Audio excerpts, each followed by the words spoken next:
कि नहीं।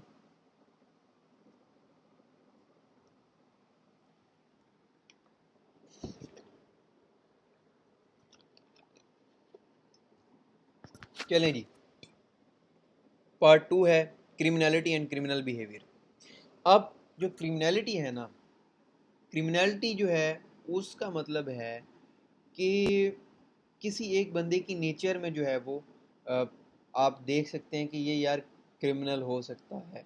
ठीक है, इसका मतलब ये है कि टेंडेंसी, इन्वॉल्वमेंट और likelihood of a person कॉमिटिंग crimes. ठीक है, फॉर एग्जांपल एक बंदा है, उसने यार चोरी की थी, फिर उसके बाद एक दो तीन दफ़ा जो है वो चोरी करता रहा, तो उसके अंदर क्रिमिनलिटी पाई जाती है। ठीक है, if crime is the act that law punishes, criminality is the quality within a person that makes that act more likely. It is one of the most important and most misunderstood concept in criminology because it shifts attention from the deed to the disposition behind it. ठीक है, तो अब इसमें हम देखते हैं कि definition क्या है। Criminality refers to the propensity, tendency, and predisposition of a person to engage in a criminal conduct. It is latent characteristic. It exists within a person's psychological, biological, or social profile before any specific criminal act is committed. भाई ये जो है किसी बंदे के अंदर पाया जाने वाला ट्रेट है क्रिमिनलिटी। ठीक है, कि एक बंदा है काइंड है तो उसकी काइंडनेस उसका जो है उसके अंदर पाई जाती है। तो अगर एक बंदा जो है वो क्रिमिनल है तो उसके अंदर क्रिमिनलिटी पाई जाती है। अब इससे ज़्यादा आसान जो है वो लफ्ज़ों में मैं नहीं समझा सकता। ठीक है, high criminality and low criminality, ये कुछ इंडिकेटर्स हैं जिसे हमें ये अंदाज़ा होता है कि ये क्रिमिनलिटी इसके। अच्छा वाइस, आपको समझ आ गया क्रिमिनलिटी का? हेलो। अच्छा, चलें अब देखते हैं high criminality and low criminality को। तो हाई क्रिमिनलिटी जो है वो किस तरह से हाई क्रिमिनलिटी होगी और लो किस तरह से होगी। ठीक है, तो एक बंदा है वो झूठ बोलता है बहुत ज़्यादा, ये मैनिपुलेटर है वो। ठीक है, वो जो है he will be the member of a gang. ठीक है, तो वो दूसरों को भी जो है वो इनकरेज करेगा क्राइम की तरफ। ठीक है, वो इलीगल वेपन्स रखेगा। ठीक है, और वो जो है वो ओपन करेगा, ओपनली जो है वो डिस्कस करेगा क्रिमिनल प्लान्स को। ठीक है, तो अगर कोई बंदा इस तरह से इस तरह की चीज़ें जो हैं वो उसके अंदर पाई जाएंगी तो वो उसके अंदर हाई क्रिमिनलिटी पाई जाएगी और उसके अंदर ये कह लें क्रिमिनलिटी पाई जाएगी ज़्यादा। लो क्रिमिनलिटी मीन्स कि वो इस तरह से होती है कि जहाँ पे सोशल बॉन्ड्स जो हैं वो स्ट्रॉन्ग होते हैं और सेल्फ पे अपने आप ने अपनी ज़ात पे ज़्यादा कंट्रोल होता है उसका। ठीक है, तो वो जो है वो उसके अंदर लो क्रिमिनलिटी पाई जाएगी या फिर क्रिमिनलिटी पाई ही नहीं जाएगी, क्योंकि उसको जो है वो उसका मॉरल डेवलपमेंट ज़्यादा हेल्दी होगी और वो एजुकेटेड होगा और उसके पास इकोनॉमिक अपॉर्चुनिटीज़ भी ज़्यादा पाई जाएंगी। ठीक है, क्राइम इज़ इन इवेंट की कॉन्सेप्ट यहाँ पे बता रहे हैं। Crime is an event, criminality is a propensity. A person can have high criminality and zero conviction. ठीक है, क्योंकि उसको no opportunity and strong external controls हैं, मतलब उसके अंदर पाई जाती है लेकिन उसने कभी किया नहीं। Person can have low criminality yet offend once under extreme strain. भाई उसके अंदर क्रिमिनलिटी नहीं थी लेकिन उसने ऑफेंस जो है वो कर दिया। क्यों किया? क्योंकि उसके ऊपर बहुत बहुत ज़्यादा प्रेशर था, उसके बच्चे भूखे थे और उसके पास कमाई के लिए कुछ नहीं था और उसने जो है वो चंदा मांगा, उसको चंदा नहीं मिला, कुछ भी नहीं हो तो फिर उसने चोरी करनी थी ना अपने बच्चों का पेट पालने के लिए। तो ये कुछ चीज़ें थी। उसके बाद करेक्टरिस्टिक्स हैं क्रिमिनलिटी की, ये बहुत ज़्यादा जो है वो ईजी हैं। ठीक है, इसको हम थोड़ा सा several features distinguish criminality as an analytic concept and explain why it is studied separately from observable crime। अब ये क्यों observable crime से जो है वो अलग पढ़ा जाता है? इसलिए पढ़ा जाता है कि ये लेटेंट है। फॉर एग्जाम्पल क्यों क्यों लेटेंट है, किस तरह से एक्सप्लेनेशन पढ़ते हैं इसकी कि it is a hidden tendency not directly observable, inferred from behaviour, history and psychometric assessment. ये एक हिडन टेंडेंसी है किसी भी बंदे के अंदर। ठीक है, मुझे पता है आप लोगों को इसकी अभी तक समझ नहीं आई होगी, लेकिन जब थोड़ा सा आगे जाके हम चीज़ों को एक्सप्लेन करेंगे, थोड़ा सा गहराई में जाएंगे, तो फिर हर चीज़ की आपको समझ आ जाएगी। कंटिन्यूस नॉट बाइनरी, कि क्रिमिनलिटी जो है वो एक स्पेक्ट्रम में पाई जाती है, ठीक है। हर किसी का एक लेवल होता है क्रिमिनलिटी का, ठीक है। फॉर एग्जांपल एक बंदे के झूठ बोलने की आदत है, ठीक है, तो उसके अंदर वो चीज़ पाई ही जाती है, पाई ही गई है, और वो उसको बोलेगा, उसका ट्रेट है, ठीक है। वो नॉट ऑन एंड ऑफ नहीं है उसके अंदर ये system. Relatively stable one establish, for example किसी के अंदर क्रिमिनलिटी जो है वो स्टेब्लिश हो गई है, झूठ बोलने की आदत पैदा हो गई, तो वो स्टेबल ही रहती है। ऐसा नहीं है, क्राइम की तरह नहीं है कि आज किया है फिर 2 महीने नहीं किया क्योंकि मौका नहीं मिला। क्रिमिनलिटी जो है वो स्टेबल है। मल्टी डिटरमाइंड है, क्यों? प्रोड्यूस बाय इंटरेक्टिंग बायोलॉजिकल, मतलब काफ़ी सारे जो डिफरेंट जो है वो सोर्सेज जो है वो मिल के बंदे को जो है वो क्रिमिनलिटी की तरफ लेके आते हैं। प्रिडिक्टिव है, not deterministic. High criminality raises the probability of offending but does not guarantee, ठीक है। तो जो है वो इसको, जो हाई क्रिमिनलिटी है वो प्रोबेबिलिटी को रेज करती है, ठीक है। किस चीज़ की प्रोबेबिलिटी को? ऑफेंस करने की, जुर्म करने की, ठीक है। नॉट डिटर्मिनिस्टिक, भाई इसको जो है वो इस तरह से नहीं है कि यार डिटरमाइन कर, नहीं, ये उसको इंक्रीज करती है। किस चीज़ को? ऑफेंस कमिट करने की तरफ लेके जाती है, बढ़ता जाता है ना हमेशा से अगर कोई इस तरह की आदत तो, ठीक है। तो थेरीज हैं, थेरीज ऑफ एक्सप्लेनिंग क्रिमिनलिटी। लम्ब्रोसो जो है वो कहता है कि criminals are evolutionary throwbacks bearing atavistic physical stigma। लम्ब्रोसो जो है, एक सेकेंड इसको ऊपर करें। लम्ब्रोसो जो है वो कहता है कि जो एक बंदा है वो क्राइम तब करता है जब उसकी फिजिकल ट्रेट्स जो हैं वो उसको जो है वो उसकी तरफ लेके जाते हैं, ठीक है। लम्ब्रोसो की जो थ्योरी है ये हम आगे जाके डिटेल में पढ़ेंगे तो इसकी आपको तब समझ आएगी, ठीक है। सोमैटोटाइप थ्योरी, इसमें वही बात है कि फिजिकल, यहाँ पे भी फिजिकल बात की गई है, ये बायोलॉजिकल ट्रेट्स हम पढ़ रहे हैं ना, इस साइकोलॉजिकल अलग से हैं, तो इसमें सारी एक जैसी बातें आपको लगेंगी। एटाविज्म, सोमैटोटाइप थ्योरी, सोमैटोटाइप में थोड़ा सा मज़ीद जो है वो स्पेसिफिक हो गया कि किसी की बॉडी टाइप ऐसी होगी तो वो क्रिमिनल होगा। ऐसे ही इन्होंने जो है वो हवा में छोड़ी हुई है इस थ्योरी में कि अगर अब बॉडी बिल्डर जो हैं वो भी तो सारे, अब एक उन्होंने कहा कि इस तरह का माथा होगा, इस तरह की उसकी आंखें होंगी तो वो क्रिमिनल होगा। अरे भाई, दुनिया में पता नहीं कितनी तरह के इंसान हैं, उसके माथे जो हैं वो छोटे होते हैं और आंखें उनकी इस तरह से होती हैं, क्या मतलब वो सारे ही क्रिमिनल हैं? यहाँ जैसे यहाँ पे मस्कुलर लिखा हो तो बॉडी बिल्डर्स भी तो मस्कुलर होते हैं, तो क्या मतलब वो क्रिमिनल है? ठीक है, खैर ये एक थ्योरी है। जेनेटिक, कि अगर जेनेटिक्स में आपकी क्रिमिनलिटी पाई जाए, फॉर एग्जांपल अब्बा जो है वो क्रिमिनल है तो बच्चे भी क्रिमिनल होंगे, ठीक है। तो ये भी जो है वो जेनेटिक ट्विन एंड अडॉप्टेशन जो है वो भी क्रिमिनलिटी की तरफ जो है वो आपको लेके जाती है। Biosocial theory, criminality emerges from gene environment interaction, वही बात, ये बायोलॉजिकल में ये चार चीज़ें आती हैं basically, biological and bio social explanations. Heading दे के सिर्फ इनके नाम लिख दीजिएगा, इनफ होगा, ठीक है। इस तरह से साइकोलॉजिकल, जिस तरह से सिगमंड फ्रूड ने कहा था, सिगमंड फ्रूड था ना, उसने कहा था कि criminality stems from unbalanced psyche, a weak super ego and an over dominant end.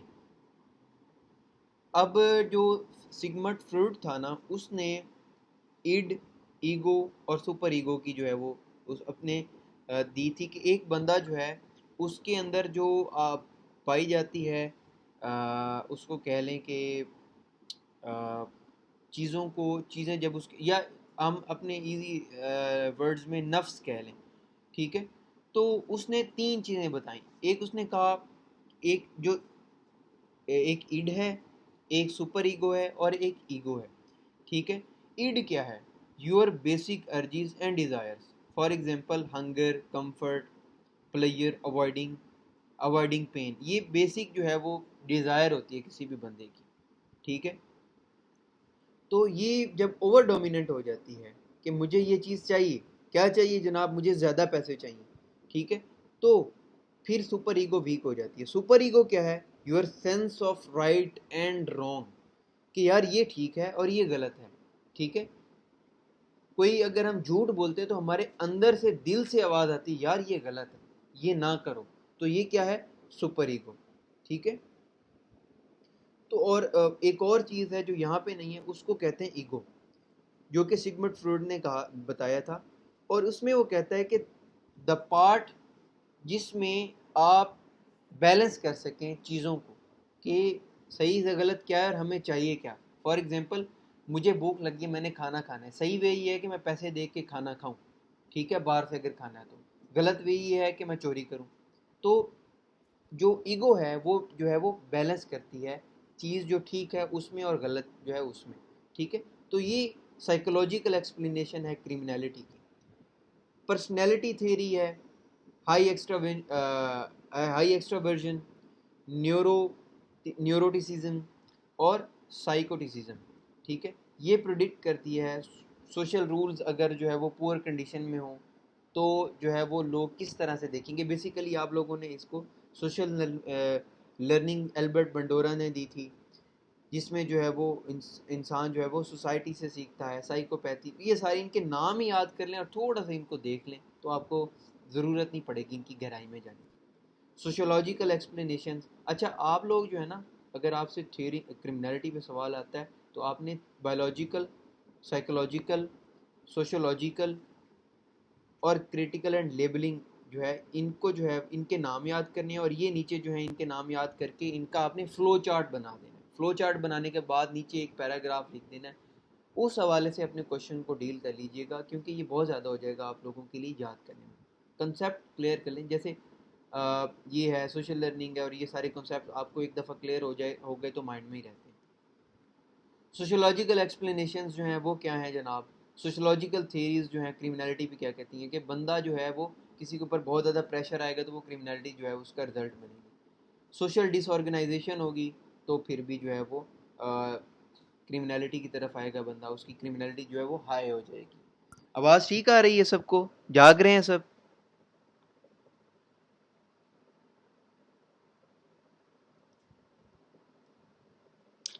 कोई किसी की आवाज़ नहीं आ रही, मुझे लगता है सब सो गए हैं।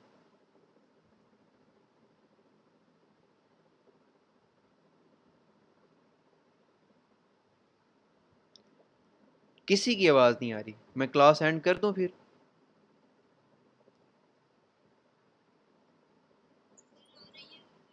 ओके। आप जो है वो सो ना जाया करें, ये टीचर को सबसे ज़्यादा बुरी चीज़ यही लगती है कि बच्चे जो हैं वो रिस्पॉन्ड ना करें क्लास में। खैर, कंट्रोल थ्योरी है, we are we are all capable of crime, criminality appears when bonds to society attachment and वो वीक हो जाते हैं, ठीक है।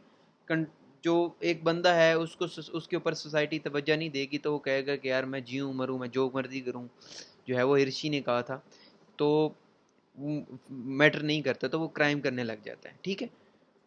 लेबलिंग थेरी है, ये सारी थेरीज वैसे हमने सारी डिटेल में करनी है और ये इसी सेक्शन 1 में है। सारी थेरीज जो हैं वो डिटेल में करनी है, ठीक है। आगे चलते हैं। ये भी वही है कि किसी के ऊपर लेबल लगा लगा के जनाब उसको क्राइम की तरफ ले आना। मार्क्सिस्ट है तो वो कहता है कि क्राइम जो है, क्रिमिनलिटी जो, it is a product of class in equality, ठीक है। कि क्लास इन इक्वालिटी किस तरह से होती है कि एक बहुत ज़्यादा अमीर है, एक बहुत ज़्यादा गरीब है, तो बहुत ज़्यादा जो अमीर है वो भाई जो है वो क्राइम की तरफ जो है वो चीज़ों को लेके आएगा, ठीक है। वो कहेगा कि यार मैंने भी अमीर होना है, ठीक है, क्योंकि वो बहुत ज़्यादा गरीब होता है और वो अमीर होना चाहता है। तो अमीर होने के लिए वो रॉन्गफुल एक्ट्स करेगा, और जब वो रॉन्गफुल एक्ट करेगा, ठीक है, इलीगल एक्ट करेगा, तो वो इलीगल एक्ट करने के लिए सोचेगा और वो छोटे मोटे करने लगेगा, तो उसके अंदर जो है वो क्रिमिनलिटी जो है उसका एविडेंस और ट्रेसेस पाए जाएंगे, ठीक है। रैशनल चॉइस, ये भी वही चीज़ है।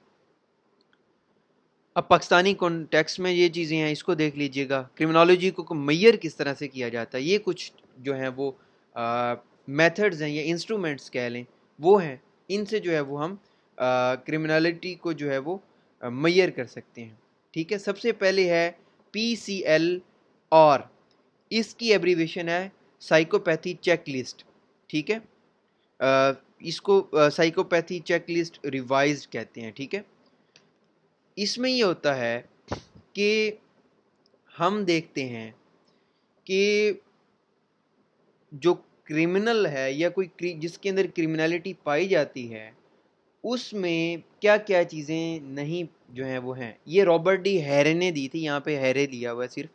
रॉबर्ट डी हैरे कहता है कि अगर किसी बंदे के अंदर, अगर हमने उसकी क्रिमिनलिटी को मेजर करना है तो इसमें अंदर हम देखेंगे कि इसके अंदर एम्पैथी कितनी पाई जाती है, मैनिपुलेशन कितनी पाई जाती है, इम्पल्सिविटी कितनी पाई जाती है और उसका बिहेवियर कितना एंटी सोशल है।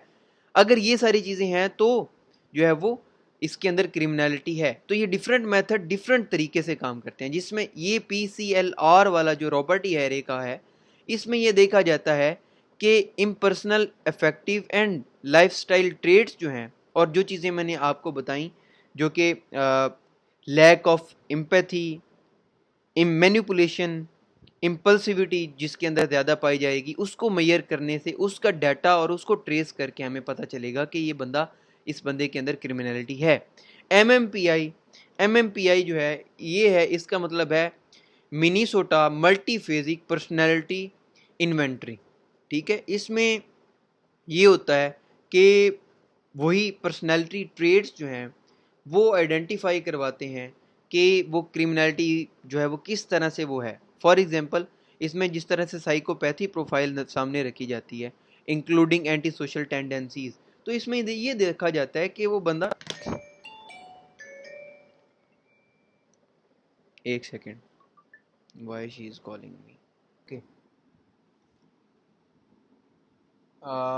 वही कि हम किसी भी बंदे की प्रोफाइल सामने रखेंगे और उसकी साइकोलॉजिकल जो है वो, हम उसके ट्रेड्स या फिर साइकोलॉजिकल जो है हम उसकी प्रोफाइल को सामने रखेंगे कि ये डिप्रेस तो नहीं रहता, या इसको एनजाइटी तो नहीं है, या इसके अंदर एंटी सोशल टेंडेंसीज तो नहीं पाई जाती, या फिर इसके अंदर जो है वो किस तरह से जो चीज़ें हैं साइकोलॉजिकली जो है वो उसको पुश कर रही हैं क्राइम की तरफ, क्रिमिनलिटी की तरफ। ठीक है, उसके बाद एक्चुरियल रिस्क टूल्स जैसे कि LSIR, ये आप लोगों ने अगर तो इसको करना है तो सिर्फ इनके नाम याद कर लें, ये भी इनफ होगा। ठीक है, वैसे मैं एक्सप्लेन करूँ ताकि आप लोगों को समझ आ जाए कि ये चीज़ें हैं क्या। ठीक है, तो उससे अगला है एक्चुरियल रिस्क टूल्स। ठीक है, ये स्टैटिस्टिकल टूल्स हैं। ठीक है, जिसमें जो है वो किसी भी क्रिमिनल जो उसका जो है वो हम स्टैट्स सामने रखते हैं कि इसने आज तक कितने क्राइम्स किए हैं। ठीक है, उसके उसके मुताबिक जो है वो फिर उसको पे रोल मिलता है या फिर बेल मिलती है कि यार चलो ठीक है, ये इसके अंदर लेस क्रिमिनलिटी पाई जाती है और इसने सिर्फ एक दफ़ा कमिट किया क्राइम, तो चलो जाने। क्रिमिनल हिस्ट्री का तो आपको बताने की ज़रूरत नहीं है, सेल्फ रिपोर्ट स्टडीज़ भी आप पढ़ लीजिएगा। फिर लास्ट पे आते हैं क्रिमिनल बिहेवियर, और ये क्रिमिनल बिहेवियर जो है ये क्रिमिनलिटी से थोड़ा सा डिफरेंट है। ठीक है, ये एक अलग टॉपिक है। क्रिमिनल बिहेवियर, क्रिमिनलिटी तो है ना किसी के अंदर ट्रेड पाया जाना है, किसी के अंदर क्राइम की तरफ जो है वो टेंडेंसी पाया जाना। ठीक है, तो क्रिमिनल बिहेवियर जो है वो एक्चुअल कमिटमेंट ऑफ क्राइम है। ठीक है, कि किसी ने जो है वो क्राइम को कमिट किया है। ठीक है, तो क्रिमिनल बिहेवियर है जो क्राइम कमिट करता है। Criminal behaviour is a visible, punishable and counter part of criminality. The moment a latent disposition becomes an observable act। For example, मैंने माइंड में प्लान बनाया हुआ है यार मैंने जो है वो क्राइम करना, नहीं, वो तो मेरी टेंडेंसी है, मैं मेरा दिल करता है कि मैं क्राइम किया करूं, लेकिन जब वो मैं क्राइम करूंगा तो वो क्रिमिनल बिहेवियर होगा। ठीक है, criminal behaviour refer to an actual conduct acts और omissions that violates the penal law of a state and for which the law prescribes punishment। ठीक है, वही क्रिमिनल क्राइम की तरह ही है ये criminal behaviour. Basically crime and criminal behaviour are same. कोई क्राइम करता है, ये क्रिमिनल है, तो उसके अंदर क्रिमिनल बिहेवियर पाया जाएगा। ठीक है, ये सारी चीज़ें ये एक्सप्लेन करने की भी ज़रूरत नहीं है आप लोगों को। ठीक है। टाइप्स ऑफ क्रिमिनल बिहेवियर ये भी एक्सप्लेन करने की ज़रूरत नहीं है, चलो थोड़ा सा कर देता हूँ। Criminal behaviour is enormously varied, ठीक है। क्लासिफिकेशन यहाँ पे की हुई है। Violent crime, physical harm to person जो है वो होगा क्रिमिनल बिहेवियर में। वायलेंट क्राइम करना, प्रॉपर्टी क्राइम करना, किसी की चोरी कर लेना। White collar crime, non violent, financially motive, मतलब कोई बैठ के जो है वो टैक्स इवाजन करना या फिर कॉरपोरेट फ्रॉड करना, या फिर जनाब वो जो है वो आप लोग जो है वो ब्राइबरी कह लें, ये भी वाइट कॉलर क्राइम में आता है बड़े लेवल पे, ठीक है। साइबर क्राइम है, ऑर्गेनाइज क्राइम है। तो ये सारे क्राइम्स और क्रिमिनल जो है criminal behaviour is almost same. तो यहाँ पे जो सवाल आ सकता है वो सवाल ये आता है कि कंपैरिजन करें क्रिमिनलिटी एंड क्रिमिनल बिहेवियर का। डेफिनेशन जो है वो यहाँ पे डिफर करती है। डेफिनेशन में ये है कि इननेट और एक्वायर्ड, ठीक है, कि टेंडेंसी टू कमिट क्राइम होता है क्रिमिनलिटी। क्रिमिनल बिहेवियर ये एक्चुअल ऑब्जर्वेबल कंडक्ट है, ठीक है। नेचर इसकी है कि इंटरनल है, अंदर पाया जाता है। साइकोलॉजिकल है, एटीट्यूडिनल है, डिस्पोजिशनल है, कि अंदर ही पाया जाता है, ठीक है। मेरी झूठ बोलना मेरी आदत है। क्राइम कभी कभी मैं कर लेता हूँ, लेकिन जब मैं कर लेता हूँ नहीं, मेरे अंदर ये क्वालिटी पाई जाती है माइनर क्राइम्स करने की, ठीक है। तो इसका ये नीचे दिया गया कि हु में commit a crime, risk profiling होता है ना इसमें, क्रिमिनलिटी के अंदर ये पाया जाता है, ठीक है। डायरेक्टली ऑब्जर्व नहीं किया जाता और not punishable, thoughts alone are not crimes, ठीक है। एक्सटर्नल, अब इसमें नेचर जो है वो एक्सटर्नल है, फिजिकल ऑब्जर्वेबल है, फोकस है how and why the crime was committed, criminal crime analysis में होती है। विजिबिलिटी में या जो है वो ये विजिबल नहीं होता, ये विजिबल होता है। लीगल स्टेटस में ये नॉन पनिशेबल होता है, और ये क्रिमिनल बिहेवियर जो है वो पनिशेबल होता है जब जो है वो किसी भी ऐसे काम करने पे कोई इंसान कोई ऐसा काम करता है जिसको लॉ डिफाइन कर रहा होता है कि ये इलीगल एक्ट है। मेजरमेंट जो है वो साइकोमेट्रिक टूल्स यूज़ होते हैं इसको मेजर करने में, और ये क्राइम रेट्स वगैरह होते हैं। पनिशमेंट है, इसकी डायरेक्ट पनिशमेंट नहीं है, ठीक है, इसकी डायरेक्ट पनिशमेंट है। एकेडमिक में साइकोलॉजी, साइकेट्री और सोशोलॉजी में ये पाया जाता है, और ये क्रिमिनोलॉजी, क्रिमिनल जस्टिस लॉ में पाया जाता है, ठीक है। ये भी इधर ही पाया जाता है वैसे, क्रिमिनोलॉजी में भी पाया जाता है क्रिमिनलिटी। सोशल यूनिटी में देखा जाए तो ये डिफरेंट यहाँ से है कि identify at risk individual for early intervention, कि भाई ये जो है वो पहले ही बता देता है कि यार आप प्रोफाइलिंग कर लें, ये बंदे जो हैं वो क्राइम की तरफ जा सकते हैं, ठीक है। और ये इस तरह से है, सोशल यूटिलिटी इस तरह से है कि इनेबल करता है इन्वेस्टिगेशन को, प्रोसिक्यूशन को एंड क्राइम प्रिवेंशन को। फॉर एग्जांपल, अगर किसी ने क्राइम किया है तो सोशल यूटिलिटी उसकी ये होगी, क्रिमिनल बिहेवियर को मद्देनज़र रखते हुए हम उसके खिलाफ कार्रवाई कर सकते हैं, ठीक है, क्योंकि वो ऑब्जर्व हो गए। एग्जाम्पल आप पढ़ लें, कुछ तो खुद भी पढ़े ना। अच्छा, ये दोनों कनेक्टेड किस तरह से हैं? कनेक्टेड इस तरह से हैं कि हाई क्रिमिनलिटी होगी तो अपॉर्चुनिटी होगी, high criminality, opportunity and weak guardianship and control and criminal behaviour, ये सारी चीज़ें जो हैं वो लिंक करके जो है वो क्राइम बन जाती है, ठीक है। एक बंदे का क्रिमिनलिटी पाई जाती है और उसके वो फिर अपॉर्चुनिटी उसको मिले और वीक कंट्रोल मिले तो वो क्रिमिनल बिहेवियर करता है या फिर क्राइम करता है। बेसिकली आप ये समझें कि criminal behaviour is a crime, ठीक। यहाँ तक समझ आ गई?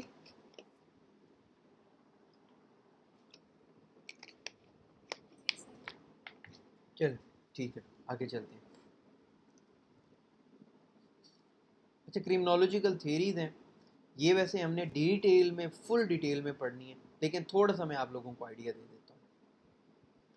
एडविन सदरलैंड ने जनाब डिफरेंशियल एसोसिएशन थेरी दी थी 1939 में, ठीक है।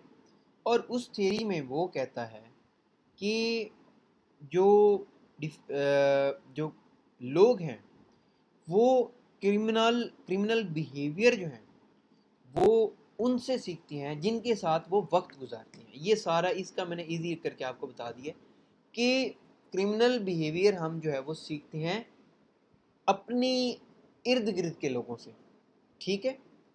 जो हमारे इर्द गिर्द के लोग हैं वो ही हमें क्रिमिनल बिहेवियर सिखाते हैं, ठीक है। फॉर एग्जांपल, वो प्रोपोजिशंस जो हैं वो बताता है इस थ्योरी में ये 9 आपने याद करनी है, ठीक है। सबसे पहली ये crime is learn, criminal behaviour is not inherited और इन्वेंटेड। भाई कोई ऐसे तो नहीं है क्रिमिनल बिहेवियर मुझे अपनी विरासत में मिला है, हाँ मिलता भी है लेकिन इस तरह से नहीं, it is not always like that, but crime is always learned, ठीक है। तो डिफरेंशियल एसोसिएशन थ्योरी जो है पहली प्रोपोजिशन में ये कहता है कि क्राइम जो है वो सीखा जाता है, लर्निंग वाया कम्युनिकेशन, जब हम एक दूसरे से कम्युनिकेट करते हैं तो जो है वो हम क्राइम करने को सीखते हैं। Intimate personal groups, intimate personal groups मतलब principal learning occurs within intimate personal groups, family, close friends, gangs, जो हमारे पर्सनल ग्रुप्स होते हैं वही हमें क्राइम जो है सिखाते हैं। तो ये सीढ़ियाँ आपने बना लेनी है अपने, इस तरह से फ्लो चार्ट बनाइएगा, इस तरह से इस तरह से इस तरह से इस तरह से इस तरह से अपने पेपर में। Crime is learn by communication, intimate personal group से सीखते हैं। What is learn, criminal learning techniques of, क्या हम सीखते हैं, क्रिमिनल लर्निंग टेक्निक्स होती हैं। Learning includes techniques of committing crime and motives, कि हम चीज़ें किस तरह से हम किस तरह से क्राइम कमिट कर सकते हैं, ये चीज़ें हम जो है वो सीखते हैं उसमें। फिर उसके बाद direction of motives, differential association, a person become, direction of motives जो है वो इसमें ये है कि the specific direction of motive is learn from definitions of legal code favourable and unfavourable, मतलब whether laws are seen as legitimate और as obstacles, ठीक है। इसमें ये होता है कि इसमें लॉ किस तरह से जो है वो सेंटर में आ रहा है, क्या लॉ उसको अलाउ कर रहा है या नहीं कर रहा। डिफरेंशियल एसोसिएशन में ये है कि एक बंदा डेलिकेंट बन जाता है when definitions favourable to violation, law violation exceed definition of unfavorable to, this is the differential at the heart of the theory। इसमें ये बात कर रहा है कि definition favourable to law violation, for example कोई ऐसा काम जो करने से आप वो डेफिनेशन को एक्सीड कर जाएंगे, किस तरह से एक्सीड करेंगे, इस तरह से एक्सीड करेंगे कि किसी को जान से मारने की धमकी देना और उसको जान से मार देना, ये जान से मारने की धमकी देना भी इट इज़ अ क्राइम। कोई और एग्जांपल देता हूँ, किसी को आप मारने का सोचें और उसको या मार दें, तो सोचा है तो it is not a crime, but exceed तब होगी जब आपने उसको मार दिया, ठीक है। तो ये डिफरेंशियल एसोसिएशन में कोर इसका यही है कि आपने सीखा, सीखने के बाद आपने सीखा, नॉट ना सिर्फ सीखा बल्कि उस पर अमल किया, तो ये क्राइम बन जाएगा। Association very in frequency, how often, duration, long priority, और ये सारी चीज़ें हैं कि किस तरह से जो है वो आप जो है वो क्राइम जो है की तरफ आते हैं, ठीक है। किस किस तरह से जो है वो फ्री, हाउ ऑफन, कितना ज़्यादा, कितने ज़्यादा अरसे तक, कब कब से शुरू किया आपने, तो ये जो है वो वेरी करता है। Same process as legal behavior, criminal learning uses all the same mechanisms as learning lawful behavior. There is nothing mechanically special about it. अब क्रिमिनल बिहेवियर जो है वो भी सेम ही है जिस तरह से लॉफुल बिहेवियर है, कि आपने जो लॉफुल बिहेवियर सीखना है उसी तरह से आप क्रिमिनल बिहेवियर भी सीख सकते हैं। लॉफुल बिहेवियर भी तो हमें स्टेट, हमारे पीयर्स, हमारे जो ग्रुप्स हैं वो सिखाते हैं, तो क्रिमिनल बिहेवियर भी हमें हमारे क्लोज वन ही सिखाते हैं। इसको स्किप कर दें, ये अनइम्पोर्टेंट है। नाइन्थ को, या फिर करना है इसमें है तो कर लें। Not explain by general needs, crime is not explain by general needs. इस तरह से नहीं है कि आप जो है वो कहें कि जनाब ओ यार मुझे भूख लगी थी, मैं गरीब था इसलिए मैंने क्राइम किया, नो। इसमें कोई भी जो है वो एक्सेप्शंस नहीं पाई जाती, ठीक है। तो ये कोई आगे चलते हैं डिफरेंशियल एसोसिएशन थ्योरी में की कॉन्सेप्ट्स देख लेते हैं, डेफिनेशंस हैं। अच्छा इसको ना आप खुद ही देखिएगा, ये उसी को आगे करके ना इजी क्या हो, इससे हमारे लेक्चर जो है उसका ड्यूरेशन ज़्यादा हो जाएगी।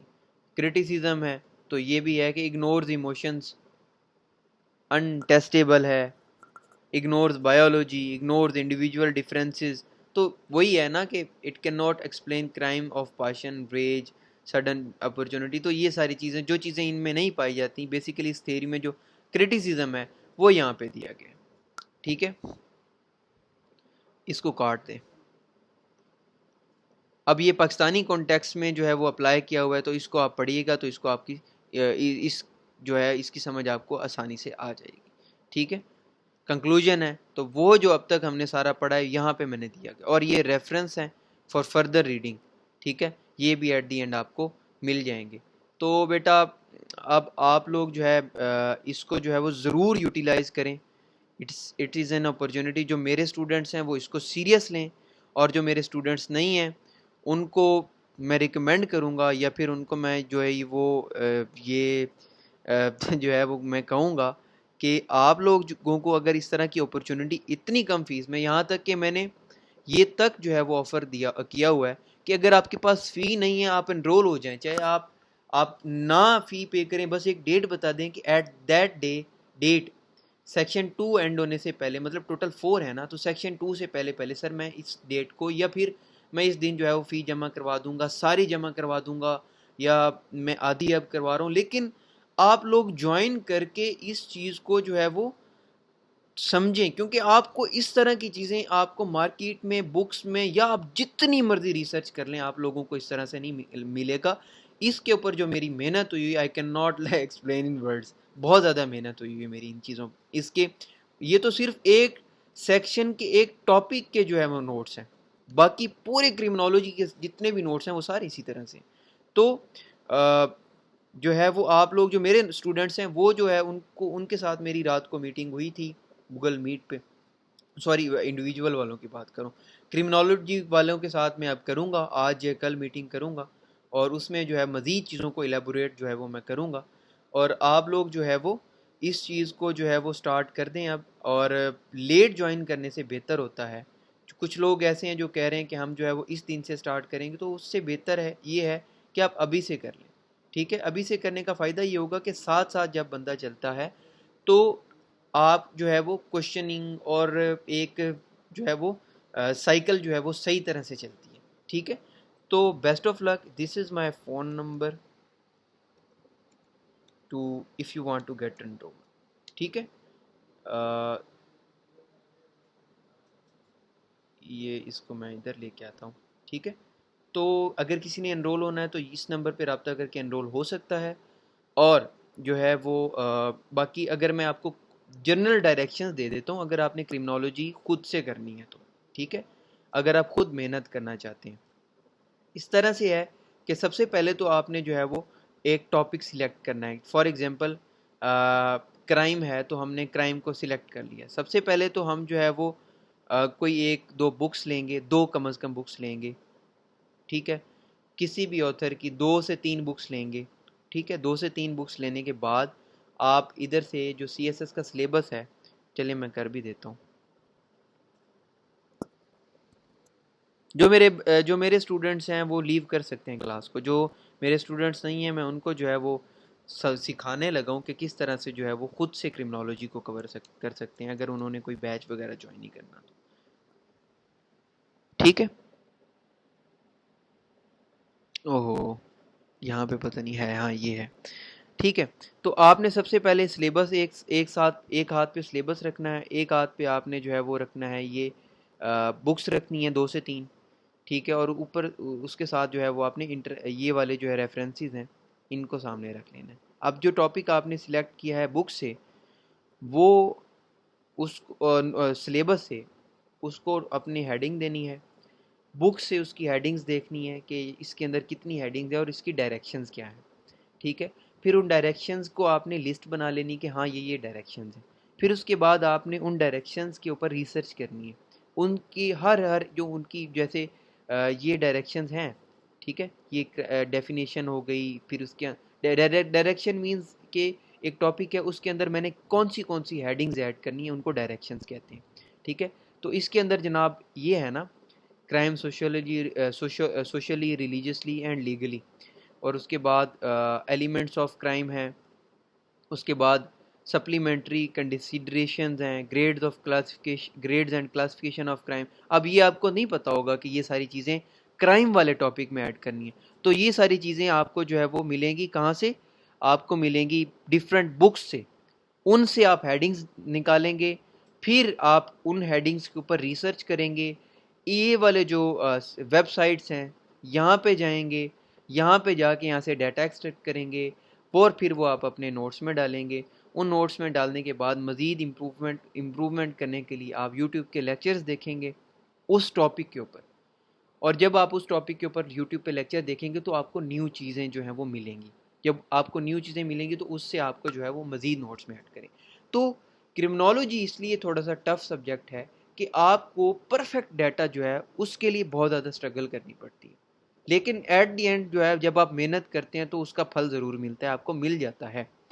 क्या करना है आपने, syllabus, suggested readings and websites, तकरीबन 2 से 3 बुक्स, और उन चीज़ों से, और यूट्यूब लेक्चर्स, ठीक है, उन सारी चीज़ों से आपने डाटा कंबाइन करके अपने नोट्स में जो है वो ऐड करना है, जिस तरह से ये हुआ। तो इस तरह से जो है वो आप जो है वो क्रिमिनोलॉजी के नोट्स मेकिंग कर सकते हैं, ठीक है। तो ये है, ये 2 वेज़ हैं, ठीक है।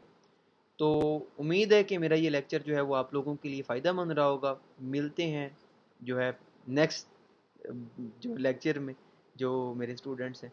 बाकी मैं इंशाल्लाह जो है वो कभी कभी जो है वो कोई टॉपिक हुआ तो वो मैं प्रोवाइड कर दिया करूँगा जो CSS विस्टा है उसमें। Best of luck all of you and remember me in your prayers. ये टॉपिक जो था ये मैंने इसलिए ज़्यादा एक्सप्लेन किया क्योंकि इस पे डाटा जो है वो बच्चों को मिल ही नहीं है, वो बच्चे इसको जनरली कर रहे होते हैं। हालांकि इसको जो है वो डीप जाके चीज़ें करने की ज़रूरत है, क्योंकि ये वो चीज़ है जो कि कॉमन है। कॉमन चीज़ पे ज़्यादा डाटा जो है वो फाइंड आउट करना और सही डायरेक्शन में फाइंड आउट करने वाला मसला होता है। तो इसलिए जो है मैंने कहा कि सबका जो है वो फ़ायदा होना चाहिए। जज़ाकल्लाह खैर, अल्लाह हाफिज़।